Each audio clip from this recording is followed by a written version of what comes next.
विष्णु ओम विष्णु भास्वते विष्णुतेजसे जगत्सवित्रे शुचये सवित्रकर्मदायिने ईदमर्घम् ओम नमो भगवते श्रीसूर्याय नमः जवाकुसुमशङ्का शङ्कास्तुप्रियं महत्त्वि मन्तारेण सर्वपापघ्नं प्रणतोऽस्मि निराकरम्।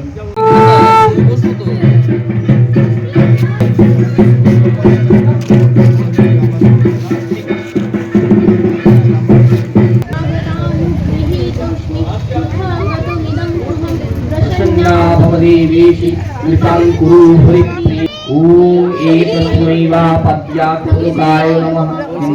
एतगन्धपुष्पे ओम अल्पमण्डलाय द्वादशकलात्मने नमः। एते गन्धपुष्पे ओम सोममण्डलाय षोडशकलात्मने नमः। एते गन्धपुष्पे ओम वह्निमण्डलाय दशकलात्मने नमः। एते गन्धपुष्पे ओम शं शक्ताय नमः। ব্যতিক্রমী এক সরস্বতী পুজোকে ঘিরে উন্মাদনা ও কৌতূহল দেখা দেয় মন্তেশ্বরে। মন্তেশ্বর ব্লকের মন্তেশ্বর গ্রামে মন্তেশ্বর বাজার সংলগ্ন এলাকার একটি স্থানে একলব্য সংস্কৃত চর্চা কেন্দ্র নামে শিক্ষা প্রতিষ্ঠানে অব্রাহ্মণ মহিলা দ্বারা সরস্বতী প্রতিমার পুজোকে ঘিরে এলাকায় দারুণ উন্মাদনা ও কৌতূহল দেখা যায়। ओम विष्णु भास्वते विष्णुतेजसे जगत्सवित्रे शुचये सवित्रकर्मदायिने ईदमर्घम् ओम नमो भगवते श्रीसूर्याय नमः जवाकुसुमशङ्का शङ्कास्तुप्रियं महत्त्वि मन्तारेण सर्वपापघ्नं प्रणतोऽस्मि निराकरम्।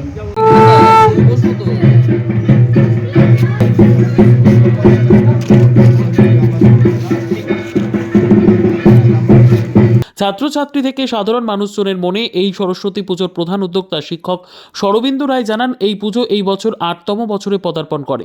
তাই আমরা এই সরস্বতী পুজোকে ঘিরে প্রত্যেকবার এক একটি সামাজিক বার্তা দেওয়ার চেষ্টা করি। পশ্চিমবঙ্গের মুখ্যমন্ত্রী মাননীয়া মমতা বন্দ্যোপাধ্যায় ও ভারতবর্ষের রাষ্ট্রপতি দ্রৌপদী মুর্মু তারা মহিলা, তারা দেশ ও রাজ্যকে পরিচালনা করছেন গল্প।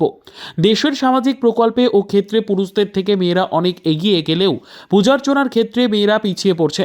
যাতে পূজা অর্চনার ক্ষেত্রে মেয়েরা এগিয়ে যায়, সেই উদ্দেশ্যকে বাস্তবায়িত করতে এবং সেই দিকে তাকিয়ে রাজ্যের মুখ্যমন্ত্রী ও ভারতবর্ষের রাষ্ট্রপতির অনুপ্রেরণাকে সামনে রেখে তাই এই বছর ৮ম সরস্বতী পুজোর সামাজিক বার্তা মায়ের হাতেই মাতৃ আরাধনা। এই বছর পুজোর প্রধান পুরোহিত মহিলা দ্বারা পূজা এলাকার তথা জেলার একমাত্র প্রথম দাবি করে। এই সরস্বতী পূজা অর্চনা আরতি সহ হোমযজ্ঞের মাধ্যমে মহিলা দ্বারা পুজো এই এলাকার তথা জেলার এটাই প্রথম এই পূজা বছর অনুষ্ঠিত হয় বলে জানান পুজোর প্রধান উদ্যোক্তা শিক্ষক শরবিন্দু রায়। কোন উদ্যোগে কোথায় সরস্বতী প্রতিমা পূজা হচ্ছে? আজকে পূর্ব বর্ধমান জেলার মন্তেশ্বর ব্লকের একটি প্রসিদ্ধ শিক্ষা প্রতিষ্ঠান একলব্য সংস্কৃত চর্চা কেন্দ্র, যেখানে ৮ম বর্ষে পদার্পণ করেছে আমাদের এই সরস্বতী মায়ের আরাধনা। এই পুজোটা কিভাবে হচ্ছে? এবছরে আমরা প্রতি বছরই এক একটা সামাজিক বার্তা দেওয়ার চেষ্টা করি। এবছরে আমাদের সামাজিক বার্তা হচ্ছে মায়ের হাতে মাতৃ আরাধনা। অর্থাৎ আমাদের এবছর পুজোর প্রধান পুরোহিত মহিলা পুরোহিতের দ্বারা আমাদের পুজো সম্পন্ন হলো। এই সিদ্ধান্ত নিলেন কিভাবে? সিদ্ধান্ত নেওয়ার উদ্দেশ্য হচ্ছে আমাদের রাজ্যের মুখ্যমন্ত্রী এবং সর্বোপরি দেশের রাষ্ট্রপতি যারা মহিলা, তারা পরিচালনা করছেন দেশকে এবং রাজ্যকে। সেই অর্থে বিভিন্ন সামাজিক প্রকল্পের মাধ্যমে মেয়েরা এগিয়ে যাচ্ছে। বিভিন্ন কার্যক্রমে মেয়েরা অনেক পুরুষদের থেকে বর্তমানে পুরুষদের সমানভাবে এগিয়ে যাচ্ছে। শুধু পূজার্চনায় মেয়েরা এগিয়ে যাচ্ছে না। সেই উদ্দেশ্য যাতে আরও বাস্তবায়িত হয়, মেয়েরাও যাতে পূজার অংশীদারি হতে পারে, সেটাই আমাদের উদ্দেশ্য। এটা কি প্রথম? হ্যাঁ, এই মহিলা পুরোহিত দ্বারা পুজো আমাদের এখানে প্রথম এবং আশা করি আমাদের বর্ধমান জেলাতেও হয়তো এই প্রথম এবছর। আগামী বছরে আশা করছি আরও অন্যান্য পুজো মণ্ডপে ওটা দেখবো আমরা। মানে এই সিদ্ধান্ত কি মানে আমরা নেয়ার ক্ষেত্রে কোনো বাধা বিঘ্ন কোনো বাধা আসেনি। বিশেষত আমাদের রাজ্য বা দেশে এই ধরনের কোনো বাধা আমরা সচরাচর দেখি না, যার ফলে আমরাও কোনো বাধার সম্মুখীন হইনি, প্রশাসনিক কোনো বাধা বা কোনো বাধা। উনি তো মহিলা হিসাবে তো ব্রাহ্মণই নয়, উনি না মহিলা কখনো ব্রাহ্মণই হয় না। এটা শব্দটা ব্রাহ্মণ শব্দের ভিন্ন অর্থ আর পুরোহিত শব্দের ভিন্ন অর্থ। তো উনি মহিলা পুরোহিত। তো এতদিন আমরা যেটা জেনে এসেছি যে পুরুষরাই পুজো করবে, কিন্তু সেই মানে যে কুসংস্কার বা যে সংস্কার ছিল সেটাকে উনি ভেঙে দিয়েছেন। মহিলা দ্বারাই সরস্বতী পুজোকে সমর্থন করলেও মন্তেশ্বর গ্রামের মা সিদ্ধেশ্বরী সেবায়িত তথা এক পুরোহিত জয়ন্ত চক্রবর্তী জানান, পুজো অর্চনার ক্ষেত্রে মহিলা পুরুষ বলে কিছু বাধা নেই। মহিলা ও পুরুষ সবাই পূজা অর্চনা করতে পারবে। সেক্ষেত্রে গলায় যোগ্য পৈতেয় ব্রাহ্মণ হওয়া দরকার বলে জানান তিনি। এই পুজোর যে মহিলা পুরোহিত তিনি একজন অব্রাহ্মণ ও তার যোগ্য পৈতে নেই, তাই এই পুজো করা মানে ব্রাহ্মণ সমাজকে অসম্মান করা বলে জানান তিনি। আজকে মন্তেশ্বরের এক জায়গায় যে অব্রাহ্মণ ঘরে জন্মগ্রহণ না করে এক মহিলা মানে পুজো করছে, সরস্বতী প্রতিমা পুজো করছে, এটা আপনি ব্রাহ্মণ হয়ে কি চোখে দেখছেন? মানে ব্রাহ্মণ কুলে যদি তার জন্ম হয়ে থাকে সেক্ষেত্রে অনেক মানে পরিবারের রীতি আছে পৈতে দেওয়ার, কিন্তু এই ক্ষেত্রে যেটা অব্রাহ্মণ হয়ে তাদের রীতি আচার অনুসারে এটা একটা অশোভনীয় ব্যাপার একটা। মানে এটা মানে এই মানে দৃষ্টিভঙ্গিতে আমাদের মানে হিন্দু ধর্মের এই দৃষ্টিভঙ্গি দিক থেকে দেখা যায় যে এটা একটা মানুষের চোখে একটা মানে খারাপ দৃষ্টিভঙ্গি, খারাপ বার্তা যাচ্ছে। এই পুজোর প্রধান উদ্যোক্তা শরবিন্দু রায় ও পড়ুয়া ছাত্রছাত্রীরা এবং পুজোর প্রধান পুরোহিত সুনন্দা রায় চৌধুরী সহ এলাকার পুরোহিতরা আমাদের জানালেন, আপনি আজকে এই এলাকার মন্তেশ্বর এলাকার একটা সংস্থার সরস্বতী পূজা করলেন, তা এই চিন্তা ভাবনা আপনার কীভাবে এলো?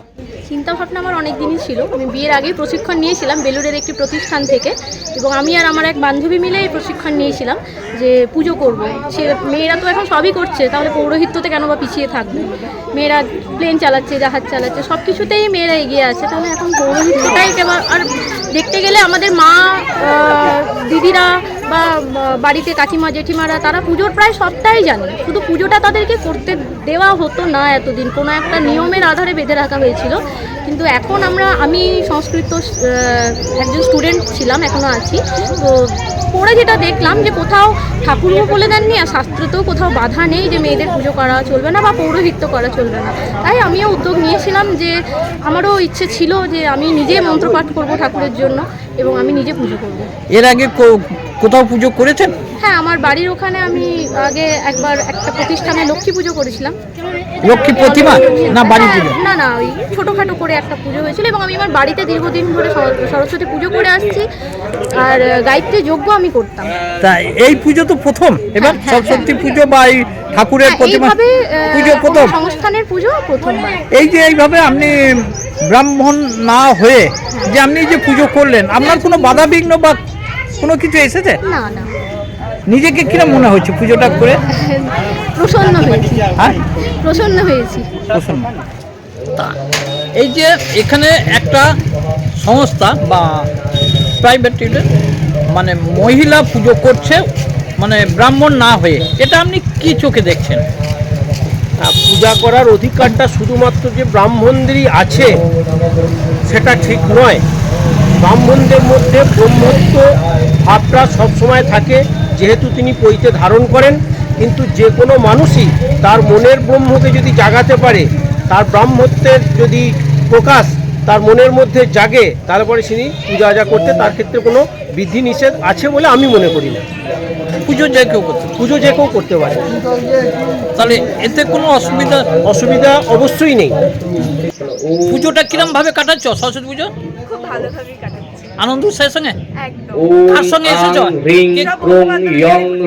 এখানে? পুজোটা কি দেখছো? এখানে মহিলারা যে পুজো করছে খুব ভালো শ্রী শ্রী সরস্বত্যাহ প্রাণ ইহ প্রাণ ওম আং হ্রিং খুব ভালো লাগে। ওং ইয়ং। এখন কোথায় এসেছো? একলব্য সংস্কৃত চর্চা কেন্দ্রে ঠাকুর দেখতে এসেছি। কি ঠাকুর? সরস্বতী। এখানে এসে কি দেখছো? এখানে দেখছি স্যারের মানে একজন মহিলা পুজো করছেন, যেটা আমার দেখে খুবই ভালো লাগছে পুজো অর্চনায়। কারণ এখনকার দিনে মহিলারা যে পিছিয়ে নেই এটাই তার প্রমাণ, যে মানে স্যারের মানে চিন্তা ভাবনা উন্নত। এটা ভালো লাগছে? হ্যাঁ, খুব। মন্তেশ্বর থেকে জ্যোতির্ময় মণ্ডলের report, PB news. Dream life hospital, ঠিকানা বর্ধমান রাজ কলেজ মোড়।